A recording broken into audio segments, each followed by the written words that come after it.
বিসমিল্লাহির রহমানির রহিম।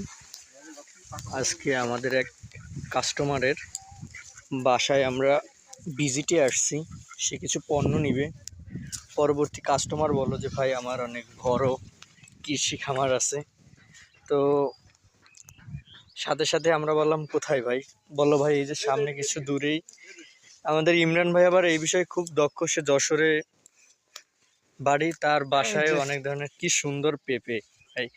ভাই এই পেঁপে নাকি আপনি এর আগে একবার এসে বাসায় খাইছিলেন? কেমন স্বাদ? কেমন ভাই? সেই স্বাদ ভাই। ও অসাধারণ স্বাদ, তাই তো। ইমরান ভাইয়ের চোখ কখনই দেয় না, সে অনেক দূর থেকে দেখছে এই গাছে নাকি পেঁপে পাকছে। সে সাথে সাথে বাসা থেকে বলতেছে যে আমি ভাই কিছু দরকার নাই, আমি শুধু পেঁপে নেব। এবং আমি বলছি যে ভাই আমার পেঁপে দরকার নাই, আমার দরকার বেগুন। এখানে পর্যাপ্ত পরিমাণে টমেটো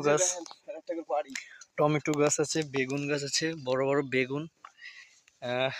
বেগুন গাছের আসলেই বর্তমানে বেগুনের কেজি 60 টাকা। 1 কেজি হলে আমার নিতে হবে। এইটা হইলো আমার বর্তমানের কি বলবো। টমেটো অনেক আগে একবার আসছিলাম, তখন দেখছি অনেক ভালো ফসল হয়েছিল, দামও তখন অনেক ভালো ছিল। কালকে নাকি হঠাৎ টমেটোর দাম একবার 1400 টাকা নেমে গেছে মনকে।